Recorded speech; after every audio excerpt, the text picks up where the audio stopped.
Welcome back once again जी। Full of happening day है। आज 1 घंटा बाकी रह गया है फैसला होने में कि पंजाब में अब अगली सियासत क्या होगी। क्या आया मुस्लिम लीग नून की गवर्नमेंट होगी, हमजा शहबाज ही वजीर आला होंगे, या फिर पीटीआई ये सारी सीट्स लेने में कामयाब हो जाती है। लेकिन इसी तमाम असना में, इसी तमाम दौरानिए में एक मुबैना ऑडियो हमारे सामने आती है जिसमें शेख रशीद साहब की आवाज़ कहा जा रहा है इसे, और गुल जमान नामी शख्स की बात की जा रही है जो कि जिसको परवेज़ इलाही का फ्रंटमैन कहा जा रहा है। इन दोनों के दरमियान एक मुबैना तौर पर गुफ्तगू हो रही है, और जलील शर्कपुरी जिसके बारे में कहा जा रहा था कि ये पाकिस्तान मुस्लिम लीग नून के लिए एक बहुत बड़ा धचका है कि उनके एमपीए ने बिल्कुल एंड टाइम पर एक इस्तीफ़ा, हाथ से लिखा हुआ इस्तीफ़ा पेश कर दिया। अब इसमें जो शेख रशीद साहब गुफ्तगू कर रहे हैं, बात हो रही है मुबैना तौर पर, वो बात ये हो रही है कि उसको पेमेंट कर दी है।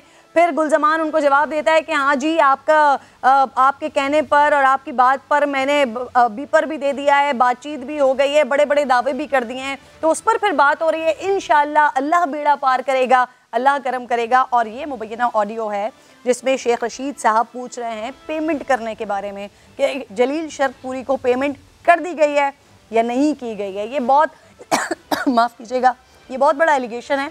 इस पर ज़रा सुन लीजिए, फिर पैनल से बात करते हैं। वालेकुम अस्सलाम। कल शर्कपुरी नूं भी पेमेंट दे दीजिए। टेलीफोन खुदा दा मतलब कोई गल नहीं के ਤੁਹਾਡੀ ਮੇਰਾ ਕੋਈ ਇੰਡੀਆ ਨਾਲ ਗੱਲ ਕਰ ਰਿਹਾ ਨਾ, ਤੁਹਾਡੀ ਮੇਰੇ ਆਈ ਲਾਉਣ सूरत हाल देखना, सूरत हाल चलना बेड़ा पार करेगा इंशाअल्लाह।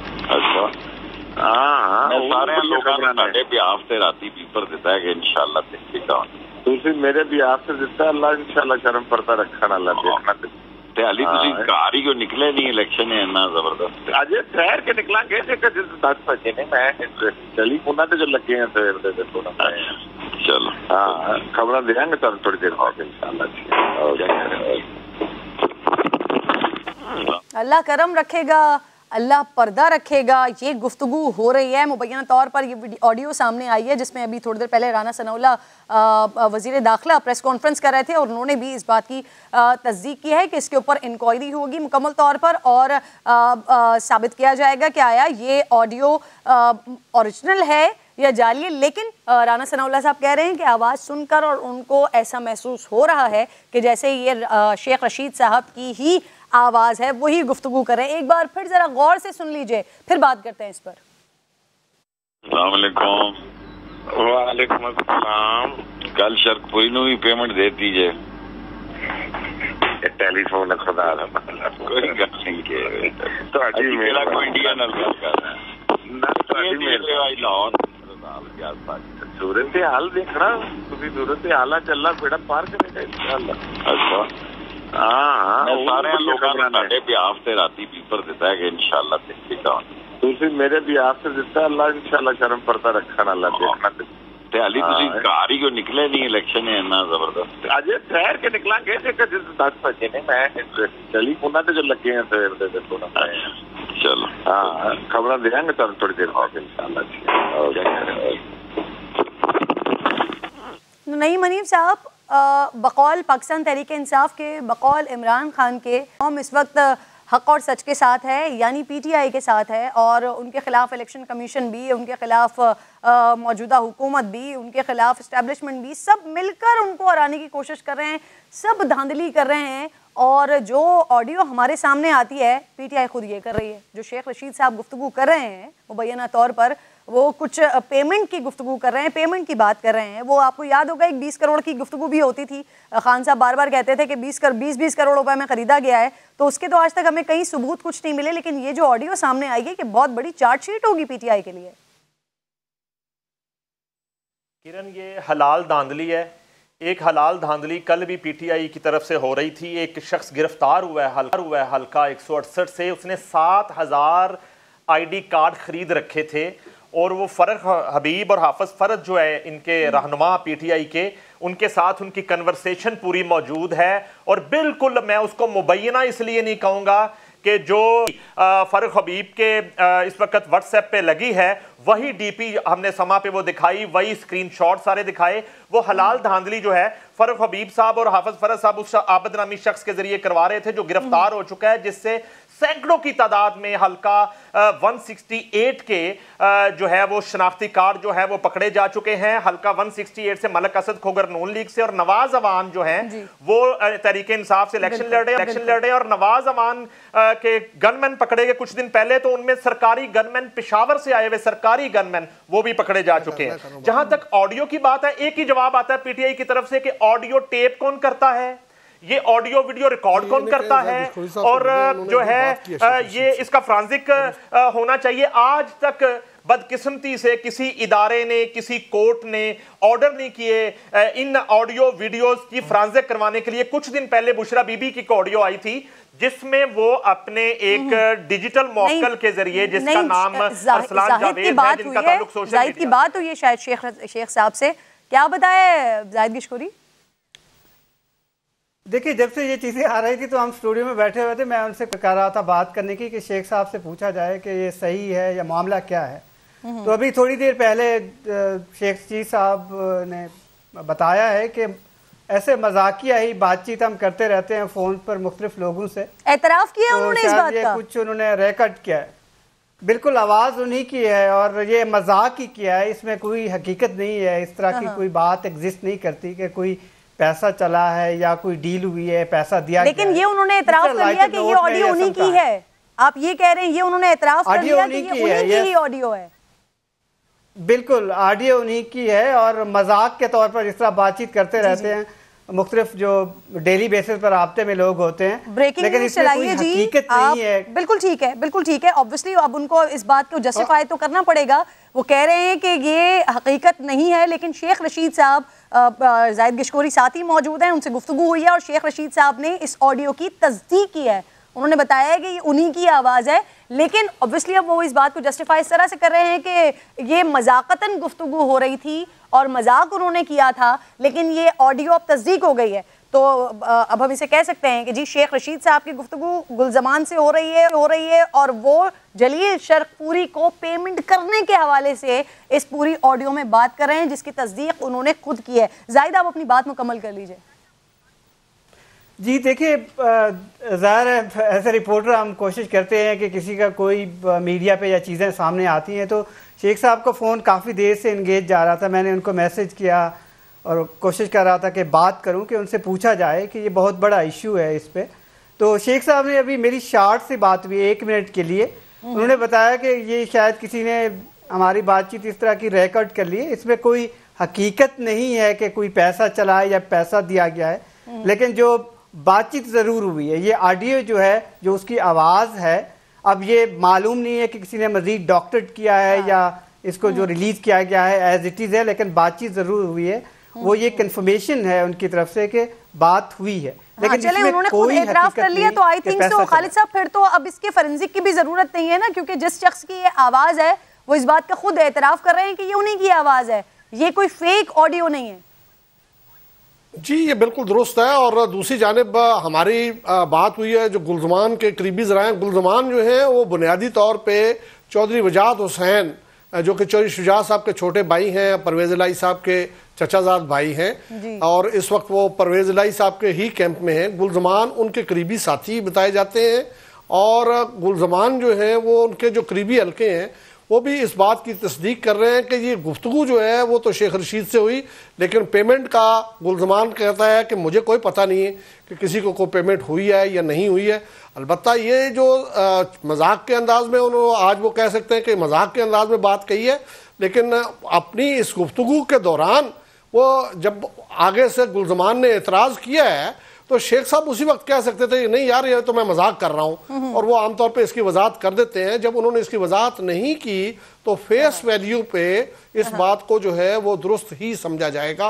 और फिर जैसे जलील शर्कपुरी साहब जो हैं उनकी एक हिस्ट्री है कि वो इससे पहले मैंने जिस तरह से आपको बताया कि जब वो MNA थे 2002 की असम्बली में, उस वक्त भी उन्होंने मुस्लिम लीग नून को जो है वो डिफेक्ट किया था और वो मुस्लिम लीग काफ में चले गए थे। और उन्होंने उस वक्त चूँकि कवानीन में इस बात की गुंजाइश मौजूद थी कि आप MNA या MPA होते हुए आप डिस्ट्रिक्ट काउंसिल की जो सीट है उसको भी रख सकते थे, तो वो जिला नाजिम बनने के लिए उन्होंने उस वक्त भी डिफेक्ट किया था।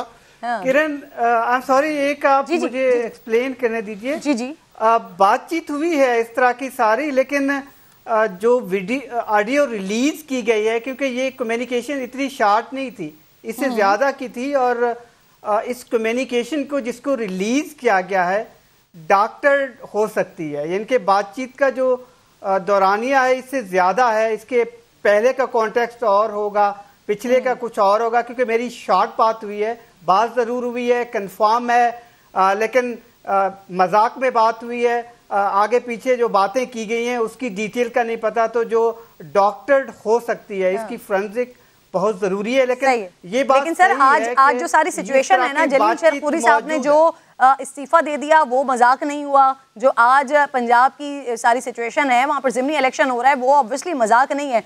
तो अब ये सारी सिचुएशन जो है उस तनासुर में देखनी पड़ेगी। नईम साहब, हम बिला वजह संजीदा हो रहे हैं सर, मजाक चल रहा था, कोई पैसों वैसों की बात, वो सब मजाक हो रहा था। शेख साहब तस्दीक कर रहे हैं कि उन्हीं की आवाज है, वही बात। किरण, मैं जो है खालिद अजीम साहब को दाद देना चाहूंगा। खालिद अजीम साहब को मैं अप्रिशिएट करना चाहूंगा, वो बंदे तक पहुंच गए हैं। मैं भी पहुंच गया था, लेकिन किसी वजादारी की वजह से, किसी शर्म हया की वजह से मैं उस शख्स का नाम नहीं लेना चाहता था, लेकिन चूंकि खालिद साहब बहुत करीब पहुंच गए हैं। बाकी की चीज़ मैं बता देता हूं, ये शेख रशीद साहब के दरीना दोस्त हैं, ये चौधरी वजाहत हुसैन साहब के बहुत ही दरीना दोस्त हैं, और इस वक्त शेख रशीद और चौधरी वजाहत हुसैन जो परवेज लाई के भाई हैं, उनके कहने पर इनको उस्मान बुज़दार के दौर में पंजाब फिल्म सेंसर बोर्ड का चेयरमैन लगाया गया था। आज के दिन भी ये उस ओहदे पर फाइज हैं। ये पंजाब फिल्म सेंसर बोर्ड के चेयरमैन हैं गुलजमान चौधरी। शेख रशीद साहब हर वीकेंड पे जब लाहौर आते हैं, पिछले 5-7 साल की आप हिस्ट्री उठा के देख लें, वो वीकेंड पे सैटरडे नाइट इसी शख्स के साथ डीएचए उसके घर पे मौजूद होते हैं। पूरा नंबर नहीं बता सकता, उसके फोन नंबर के आखिर में टेट्रा 9 आता है। खालिद साहब चूंकि इतना करीब चले गए, तो फिर मैं आज आपको डिटेल बता देता हूं, ये बिल्कुल मजाक नहीं था, बिल्कुल ये उनकी ड्यूटी थी जो शेख रशीद साहब की तरफ से नहीं लगाई गई थी। ये ड्यूटी सौंपी गई थी चौधरी वजाहत हुसैन, चौधरी परवेज लाई की तरफ से पंजाब फिल्म सेंसर बोर्ड के चेयरमैन को, जिनको उस्मान बुज़दार ने चेयरमैन सेंसर बोर्ड बनाया था शेख रशीद के कहने पे, चौधरी वजाहत हुसैन के कहने पे उन्हें यह जिम्मेदारी सौंपी गई थी जलील शरकपुरी साहब को जो है वो पेमेंट पहुंचाने की। शेख रशीद साहब ने उसी का अहवाल पूछा कि आप वो पेमेंट पहुंच गई, और उन्होंने जवाब दिया कि फोन पे बात मत कीजिए। चूंकि मैं अप्रिशिएट करता हूं खालिद साहब को, इस्लामाबाद बैठ के वो लाहौर में इस वाक़े के इतना करीब गए, तो मैंने अब आपको बिल्कुल क्लियरिटी से बता दिया कि ये कौन शख्स है। बिल्कुल पेमेंट वाली बात को अब तो मुबैना कहना भी मुझे नामुनासिब लग रहा है बतौर जर्नलिस्ट होते हुए। और मैं जाहिद गशकोरी साहब से सर, अब आपके ऊपर पता है कौन सा बड़ा इम्तिहान आ गया है नईम साहब, अब आपके ऊपर खालिद साहब आपको इतना करीब ले गए, आपके ऊपर बड़ा इम्तिहान ये आ गया कि अब आप जरा ये पता लगाएं कि पेमेंट हुई कितनी है, क्योंकि इससे पहले तो 20 करोड़ वाली बातें हम सुनते रहे हैं ना, लेकिन अब ये पता करना पड़ेगा कि पेमेंट हुई कितनी है, आखिर इस इस्तीफे की कीमत लगी क्या है, जो शेख साहब गुफ्तगू कर रहे हैं। जुहेब भी साथ मौजूद है। जुहेब जी, मैं चाह रही हूँ जरा जुहेब काफी देर से खामोश बैठे, मैं जुहेब का कमेंट भी ले लें। जुहेब, ये इससे पहले जितनी भी बातें खान साहब करते रहे, वो जो उनके अपने एमपीएस थे उनके बारे में, अपने एमएनएस के बारे में बात करते रहे, लेकिन यहाँ पर जो हमारे सामने ऑडियो कॉल आई है, और उसकी तो अब तस्दीक भी कर दी है शेख साहब ने खुद ही कि गुफ्तगू हो रही थी, गो के वो कह रहे हैं कि मजाक में हो रही थी, लेकिन ये बड़ी सेब, हलाल और फतह की खरीदारी हो रही है।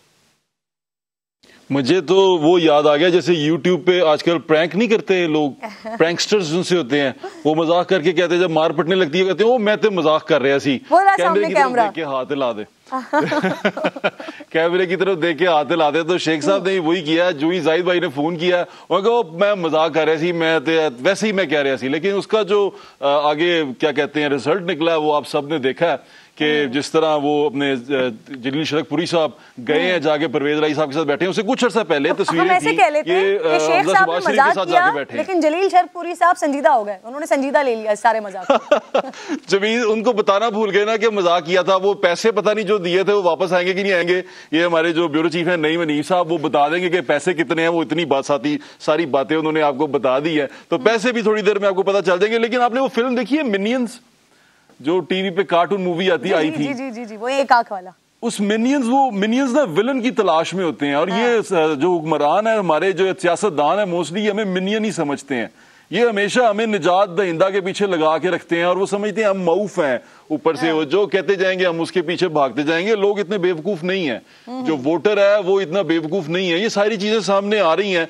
जो तो वोटर है, फैन नहीं है, वो किसी स्टार का फैन नहीं है, वो बड़ा सोच समझ के फैसला करेगा, वो बड़ा सोच समझ के वोट डालेगा। जैसे मैंने शुरू में कहा था कि ये बातें ऐसी नहीं है, लेकिन उसके साथ साथ आप जो चीज देख रहे हैं, मैं आपको दोबारा उसी की बात पे लेके आ रहा हूं कि जो हमारे फवाद चौधरी साहब हैं, वो कहते हैं कि जनाब अगर आप ये हमारे रिजल्ट जो से हमारी तवक्को के मुताबिक ना आए, तो ये श्रीलंका वाला मॉडल तो आपने देखा है, लोग सरेआम धमकियां लगा रहे हैं, सरेआम इस तरह की बातें कर रहे हैं कि वो अनारकी फैलेगी उससे मुल्क में। तो ये मैं सोचता हूं जो देखने वाले लोग हैं, जो देख सुन रहे हैं, स्पेशली वोटर्स जो ये सारी चीजें देख रहे हैं, सुन रहे हैं, उन पे कितना बुरा असर जाता होगा। और ये लोग जिनसे हैं अब उस कुर्सी को पाने के पीछे, उस इक्तदार को पाने के पीछे किस कदर डेस्परेट के इतने डेस्परेट श्रीलंका की मिसाल दी। वैसे यही जो राजापक्से हैं, इनका जब खान साहब गए थे तो वापस आके बड़ी तारीफें की थी कि जिस तरह से वो श्रीलंका को लेकर चल रहे हैं। लेकिन अब क्योंकि खान साहब की अपनी हुकूमत नहीं है और वहाँ पर उनको मिसाल देने के लिए एक मौका मिल गया है, तो इसलिए शेख रशीद माफ़ कीजिएगा, ये इसका श्रीलंका की मिसालें दे देकर उनको आवाम को बताने की, कायल करने की कोशिश कर रहे होते हैं कि यहाँ पर भी ये हालात हो सकते हैं। लेकिन आप सही कह रहे हैं कि पाकिस्तान की आवाम जो है ना, वो वाला दौर नहीं रहा कि आप उनको कुछ भी बोलें और वो कुछ भी समझ जाएं। पाकिस्तान की आवाम ग्राउंड रियलिटीज़ को देख रही होती है। हैदर वहीद साहब सर, जी बिल्कुल, हैदर वहीद साहब, ये एक तो ऑडियो का आ जाना और साथ साथ फिर ये जो सारी सिचुएशन है, अब बिल्कुल 1 घंटा रह गया है तौफीक भट्ट साहब, नताइज ऑब्वियसली अब क्लोजिंग का टाइम आ रहा है, क्लोजिंग के बाद फिर नताइज आना शुरू हो जाएंगे, और उस नताइज से पहले इस किस्म की चीज़ें आ जाना, जो एक तरफ से मजाक हो रहा था, दूसरी तरफ से संजीदगी इख्तियार कर ली गई। तो जो ये बात हो रही है, खान साहब जो मुसलसल कह रहे हैं और खान साहब की पूरी जमात बार बार ये कह रही है कि जी आज हक और फतह की जंग है और आज हक और सच की फतह हो जाएगी, तो क्या कहते हैं इनके साथ भी तो कोई मजाक नहीं हो जाएगा सर? शेख रशीद साहब ने कहा कि ये एक मजाक है। शेख रशीद साहब की सियासत भी एक मजाक थी और शेख रशीद साहब की वजारत भी एक उन्होंने मजाक समझ के की। लेकिन मुझे वो जो दूसरे साहब हैं जिनके साथ बात कर रहे हैं, रशीद साहब, गुलजमान साहब, मुझे इसमें भी बड़ी हैरानी हुई कि वो एक बुरे और गलीज अमल को, जो एक खरीद फरोख्त का अमल है, उसको जोड़ रहे थे कि जी अल्लाह खैर करेगा। यानी इस तरह के अमल को भी वो एक अल्लाह की खैर समझते हैं। इन लोगों को शर्म नहीं आती, हया नहीं आती। और एक और बात जो है वो खान साहब ने, जो मैंने पहले भी कही कि खान साहब ने कल ये कहा कि जी यू टर्न लेना जो है वो कोई इतना अहम नहीं है, और एक लीडर को या प्राइम मिनिस्टर को या जनरल को अगर वो गलती, उसको यू टर्न जो है वो लेने में कोई हर्ज नहीं है। तो अगर यू टर्न लेने में कोई हर्ज नहीं है, तो फिर ये जो लोटे हैं इन पे क्यों तनकीद की जाती है? ये भी समझते हैं कि उन्होंने एक पार्टी का साथ दे के गलती की है और वो यू टर्न ले लेते हैं और दूसरी पार्टी में चले जाते हैं, तो फिर खान साहब इनको क्यों गलत समझते हैं?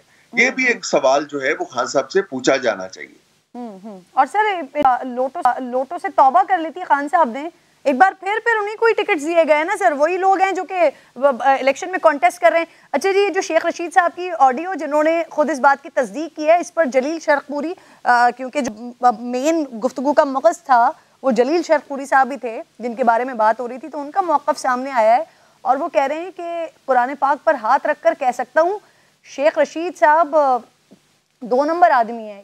ये जलील शरकपुरी साहब कह रहे हैं शेख रशीद इमरान खान के बड़े दुश्मन हैं, इनसे मेरा कोई ताल्लुक नहीं है, मेरे बारे में किस तरह से ऐसी गुफ्तगू कर सकते हैं, ऐसी बात कैसे कर सकते हैं? जलील शरकपुरी साहब ये कह रहे हैं। जरा इनकी बात सुन लीजिए पहले। शेख रशीद की है तो ये प्री प्लान्ड क्लिप है और ये किसी के कहने पे शेख रशीद ने किया है। और मैं अगर ये आवाज शेख रशीद की है तो फिर मैं ये कुरान पाक पे हाथ रख के कह सकता हूं, शेख रशीद आपके लिए 2 नंबर आदमी है और आपका दुश्मन है, और ये किसी के कहने के ऊपर ये किया है जस्ट इमेज खराब करने के लिए। शेख रशीद का ना मेरे से तल्लक है, ना मुलाकात है, ना जान पहचान है। सिर्फ मेरी उससे ये जान पहचान है कि एक दफा मैं इनके दफ्तर गया था जब ये वजीर थे, और ये कॉरिडोर जब खुला था सिखों के लिए, तो मैंने कहा जी उधर परली तरफ हमारे बुजुर्ग हैं मकान शरीफ, तो वो भी चूंकि बॉर्डर के बिल्कुल करीब है तो वो कॉरिडोर भी खोल दें। इसके अलावा मेरी शेख रशीद से ना कोई तल्लक, ना वास्ता, ना जान पहचान, इसके अलावा तल्लक ही नहीं है। वो बंदा कैसी बात कर रहा है मेरे मुतल्लक, और जब वो बात कर रहा है और मुझे पता है कि झूठ बोल रहा है, तो इसका मतलब कि मैं कुरान पाक पे हाथ रख के कह सकता हूं कि शेख रशीद साहब 2 नंबर आदमी है और इमरान खान का दुश्मन। तो पीटीआई का ये कहा जाता है कि उनको अपने मुखालिफिन से ज़्यादा पीटीआई के अंदर ही सबसे बड़ा खतरा होता है। अब जलील शेरखपुरी साहब जिन्होंने नया इस्तीफ़ा दिया है, और इनका इससे पहले भी 2020 में भी टिल्ट पीटीआई की तरफ दिखाई दिया, जिस वक्त ये पीएमएलएन का हिस्सा थे, लेकिन उस्मान बुज़दार साहब के पास गए थे और वहाँ से इन्होंने फंड्स लिए थे, और बड़ा कैटेगोरिकली, बड़ा क्लियरली इन्होंने इस बात का टीवी पर इजहार भी किया था कि जी हाँ उन्होंने फंड्स लिए हैं अपने इलाके के काम करवाने के लिए। तो अभी शेख रशीद साहब का जो बयान सामने आया उससे लाताल्लुकी का इजहार कर रहे हैं, कह रहे हैं कुरान पाक पर हाथ रखवा लें, हलफ ले लें, शेख रशीद से उनका कोई ताल्लुक नहीं है और शेख रशीद साहब भी पीटीआई के दुश्मन है। जुहेब कुछ कहना चाह रहे हैं, क्या हमें ब्रेक की कॉल दी जा रही है? अभी हम कंटिन्यू कर सकते हैं, बिल्कुल ठीक है। अच्छा जुहेब क्या कहना चाह रहे हैं इस पर? जलील शेरखपुरी साहब ये उन्होंने नहीं बताया कि पेमेंट हुई है नहीं हुई है, लेकिन शेख रशीद साहब के हवाले से कह रहे हैं कि उनसे उनका कोई ताल्लुक नहीं है। वो उन्होंने एक और बड़ी बात की है, वो आपने सुना नहीं, आखिर में उन्होंने कहा है कि मैं कुरान अगर शेख रशीद की बात है तो मैं कुरान उठाने को तैयार हूं कि शेख रशीद 2 नंबर आदमी है। उन्होंने ये नहीं कहा मैंने पैसे लिए या नहीं लिए, जो मैंने सुना है टीवी पे चला है, उसने कहा है कि मैं कुरान उठाने को तैयार हूं कि वो 2 नंबर आदमी है और इमरान खान का दुश्मन है, उस पर कुरान उठाने को तैयार है। ये जरा लोगों को वाजिया कर दें, क्योंकि उन्होंने ये नहीं कहा कि मैंने पैसे लिए कि नहीं लिए, उस पर कुरान उठाऊंगा। ये जो भी वीडियो चल रही है उसके मुताबिक मैं आपको बता रहा हूँ। हैदर साहब सर ये बिल्कुल लास्ट मोमेंट्स पे एक ऐसी ऑडियो सामने आ जाना, क्या कहते हैं आप, पाकिस्तान तहरीक इंसाफ के लिए मुश्किलात पेश आ सकती हैं, जबकि जिसकी आवाज है वो खुद इस बात की तस्दीक भी कर रहे हैं। देखिए आनी चाहिए, क्योंकि ये जवाब तलब बात तो है। अब मैं ये तो नहीं कह सकता कि ये इसका एग्जैक्टली क्या मतलब है, लेकिन लगभग समझ तो यही आ रही है कि पैसे के लेन देन की वजह से ये इस्तीफों तक बात गई है, और कहीं ना कहीं जो है वो पॉलिटिकल प्रोसेस को इन्फ्लुएंस जो है वो इलीगली करने की बात हुई है। मेरे ख्याल से राना सनाउल्लाह ने इस पे इतना एम्फसाइज नहीं किया। अगर मैं उनकी जगह होता और मैं प्रेस कॉन्फ्रेंस करता तो मैं सबसे ज्यादा इसी चीज की बात करता। मेरे ख्याल से ये बिल्कुल जवाब तलब, इंक्वायरी तलब बात है, और इसको घर तक ले जाना चाहिए, क्योंकि ये तो बहुत क्लेम करते हैं ना कि ये तो आसमान से उतरे हैं और ये तो तब्दीली है, क्योंकि अगर इतने क्लेम ना होते तो चले, हो सकता है ये करता हर एक है, लेकिन यहाँ तो ये तो कहते हैं ये नहीं करते ना, ये तो कहते हैं चोर इकट्ठे हो गए, तो फिर ये क्या है। और एक और बात है कि देखिए खान साहब जो है वो वोट किसके लिए ले रहे हैं आज, वो कहते हैं चोर इकट्ठे हो गए, लेकिन वोट जो है मैं ले रहा हूँ डाकू के लिए। तो ये है वो परवेज इलाही के लिए वोट मांग रहे हैं आज, और वो एक तरफ कहते हैं चोर इकट्ठे हो गए लेकिन मेरा कैंडिडेट डाकू है। सही। अब एक छोटे से ब्रेक की कॉल फिर से दीजिए, तमाम लोग मेरे साथ ही मौजूद हैं, ब्रेक लेते हैं, वापस आते हैं।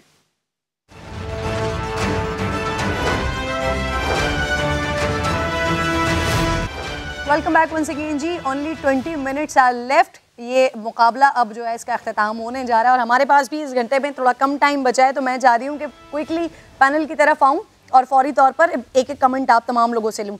हमने क्योंकि ऑडियो लीक्स पर बहुत ज़्यादा बात कर ली है, तो अब मैं चाह रही हूँ खालिद साहब हैं साथ में। खालिद साहब अगर हम यहाँ से शुरू करते हैं सर, अगर पंजाब में लेट सपोज जो बताया जा रहा है, जो मोमेंटम एक बनाया जा रहा है, गो के ज़मीनी हक़ाइक़ कुछ और हैं, मामलात कुछ और दिखाई देते हैं, और ये बारहा ये बात हमें बहुत अच्छे तरीके से मालूम भी है कि जो रूलिंग गवर्नमेंट होती है, ज़िमनी इंतखाब बेसिकली उनका होता है, क्योंकि जो कैंडिडेट्स होते हैं और जो वोटर्स होते हैं वो भी यही सोचते हैं कि हमारे मसाइल हुकूमत वक्त ही हल कर सकती है। लेकिन सर इसमें ये थोड़ा सा मुख्तलिफ है कि इससे फैसला होना है अब हुकूमत किसकी होगी। लेट सपोज सर अगर हमजा की हुकूमत नहीं रहती है, हमजा शहबाज की, अगर उनकी वजारत आला जाती है, तो क्या सर वफाकी हुकूमत को भी नुकसान पहुँचेगा इससे? खालिद साहब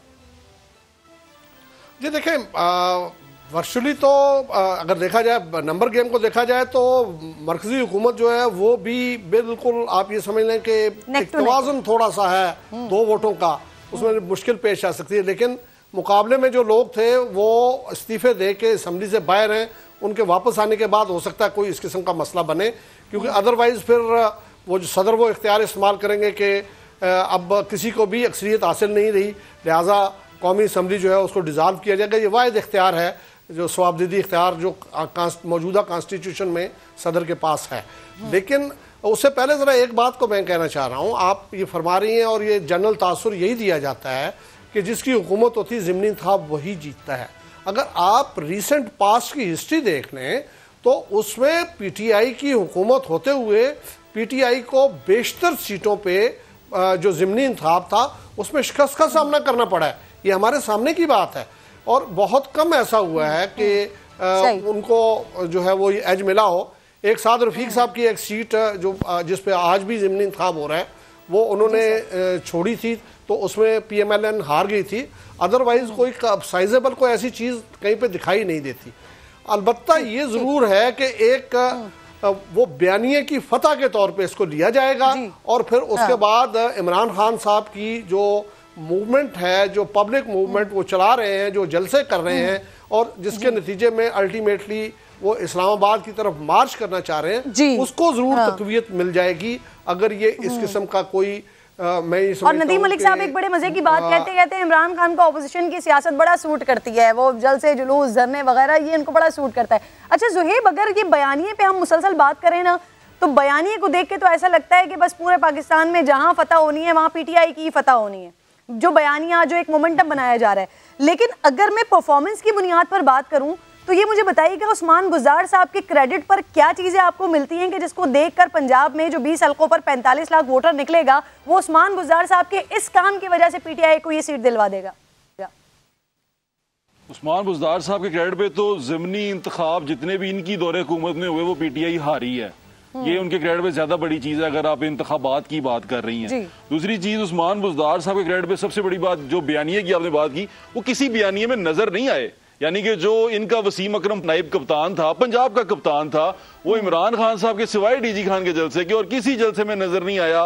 कहीं पे ये नहीं बताया गया कि उस्मान बुज़दार पंजाब के लिए ये देखें कितना खूबसूरत काम करके गया है, ये आपको लुभाएगा और इसकी वजह से आप हमें वोट डालें, ऐसा कुछ नहीं कहा गया। जो बयानिया आपने बताया वो बयानिया कुछ चैनल्स बना रहे हैं या कुछ क्या कहते हैं ना मखसूस सोशल मीडिया ट्रेंड से बनाया जा रहा है, लेकिन वो जो आम आवाम में बयानिया वो हकीकत है, लोगों को असल में वो बताने की देखने की जरूरत है। बाइसनेस में आपको एक बात बताती हूँ, जब कभी पिछले 3.5 पौने 4 सालों में और खासतौर पे एंड ईयर में जब कभी लाहौर पंजाब की साइड पर आना हुआ तो बाकायदा वहाँ पे ड्राइवर्स एंड दीगर किस्म के जो लोग होते हैं वो बाकायदा उन्होंने इस बात पे शिकवा किया है कि पहले का दौर, पहले में पंजाब में स्पेशली लाहौर में बड़ी सफाइयाँ हुआ करती थी, एडमिनिस्ट्रेटरशिप जो शहबाज शरीफ साहब जो काम कर रहे थे, लेकिन उस्मान बुज़दार साहब के दौर में बड़ा मामला बड़े खराब हुए, स्पेशली लाहौर जो उन्होंने बिल्कुल ही उसका नक्शा चेंज कर दिया। तो लाहौर का तो इतना बेड़ा गर्क कर गए कि बिल्कुल चेंज हो गया। और ये मैं आम लोगों की बात कर रही हूँ जिनसे बात हुआ करती थी, डिस्कशन हुआ करती थी, बिल्कुल आप दुरुस्त कह रहे हैं। अच्छा जी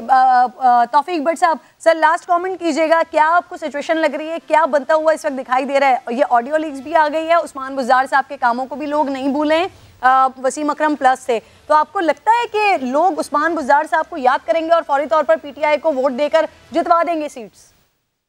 मेरे ख्याल में अगर उस्मान बुज़दार जो है जिसे इमरान खान वसीम अकरम प्लस कहते थे, अगर वो उसकी कोई अहमियत होती और उसने कोई काम किया होता तो इमरान खान ने ये जो ज़िमनी इलेक्शन हो रहे हैं इस सारी मुहिम का इंचार्ज जो है वो उस्मान बुज़दार को बनाया होता। तो उस्मान बुज़दार तो कहीं नजर ही नहीं आ रहे, सिवाय एक आधे जलसे में वो नजर आए हैं, वो तो कहीं नजर ही नहीं आए। तो इसलिए मैं ये समझता हूँ कि जो इमरान खान ने बयानिया अपनाया हुआ है अमरीकी खत का या जो एस्टेब्लिशमेंट के खिलाफ उनका बयानिया है वो एक तरफ, दूसरी तरफ ये है कि अभी जो ज़िमनी इलेक्शन हो रहे हैं उसमें लोग ये बात नहीं भूल सकते, या कम से कम मैं ये समझता हूँ कि लोगों को ये बात नहीं भूलनी चाहिए कि 3.5 साल पौने 4 साल एक इंतहाई नाअहल शख्स के जिम्मे जो है वो खान साहब ने एक जो पाकिस्तान का सबसे बड़ा सूबा जो है वो एक इंतहाई नाअहल शख्स जिसकी अब करप्शन की दास्तानें भी बाहर आ रही हैं उसके स्पुर्द किया हुआ था, बल्कि स्पुर्द खाक किया हुआ था। तो उसकी बुनियाद पे तो मैं ये नहीं समझता कि लोग जो हैं वो पीटीआई और सर उस्मान बुज़दार साहब वो वजीर आला थे जो पीटीआई की हिमायत में भी जो लोग बात करते थे वो भी भरपूर तनकीद किया करते थे उस्मान बुज़दार साहब की परफॉर्मेंस को लेकर, उनकी परफॉर्मेंस के हवाले से। हैदर वहीद साहब, एक चीज छोटी सी ऐड कर दूं, एक चीज वो ये कीजिएगा, सारे जो लाहौर के रहने वाले हैं उनको अंदाजा है कि जो जब कभी कोचवान जैसे एक टांगा चलाता है ना, उस पर जब कोई सवारी बैठती थी तो कहती सी, ओ यार तेरा चक्का विंगा है, वो कहता है जो करा रहे हैं अमेरिका करा रहा है। तो वो सारी गुफ्तगू चक्के से उठ के ना अमेरिका पे चली जाती थी। तो ये हमारे साथ भी वही गेम खेली गई है। उनसे कहा यार तुम्हारी कारकर्दगी बुरी है, वो कहता है जो कराया अमेरिका ने कराया। बिल्कुल ठीक। तो ये सारी गेम वहां पड़ी है। हैदर साहब सर लास्ट कमेंट कीजिएगा, हुकूमत ने जिस तरह से सर इलेक्शन से सिर्फ 3-4 दिन पहले पेट्रोल पर जिस तरह से प्राइसेस कम किए, क्योंकि इंटरनेशनल लेवल पर प्राइस कम हो रही थी और उसका फायदा आवाम को दिया गया, लेकिन आप समझते हैं कि इलेक्शन में उसका फायदा होगा मुस्लिम लीग नून को? देखिए एक हद तक तो फायदा होगा। मरियम साहिबा का बयानिया यही था कि अब मुश्किल फैसले हो चुके और अब खुशखबरियां ही आएंगी, तो वो खुशखबरियों का सिलसिला कैंपेन के दौरान ही शुरू हो गया। तो एक क्रेडिबिलिटी भी मिली मरियम साहिबा जो कह रही थी उस सारी बात को। और मरियम साहिबा के बहुत ही कामयाब जलसे थे, उनका नैरेटिव भी बहुत कामयाब रहा और खान साहब को उन्होंने टो टू टो मुकाबला किया जलसों में। लॉजिस्टिक्स में तो ज़ाहिर है नून लीग वैसे ही आगे गेट द वोट आउट में, और जो उनकी कमेटियां बनी हुई हैं बहुत सुपीरियर मशीनरी है नून लीग की। तो मेरे ख्याल से यही एक चीज टैकल करने को थी, मरियम साहिबा जिस हद तक कर सकती थी उन्होंने कामयाबी से इसको टैकल किया। ठीक है, बहुत शुक्रिया आपका। हैदर वहीद साहब आप साथ मौजूद थे, जाहिद गिशकोरी आपका शुक्रिया, जुहेब आपका बेहद शुक्रिया, तौफीक भट्ट साहब आपका बेहद शुक्रिया, बाकी खालिद अजीम साहब, नईम हनीफ साहब साथ मौजूद हैं। और अभी मुझे इत्तला मिली है कि जाहिद गिशकोरी साहब ने गालिबन इलेक्शन कमीशन से बात भी की उस ऑडियो के हवाले से। तो इसको एक छोटा सा ब्रेक लेते हैं, फिर वापस आते हैं।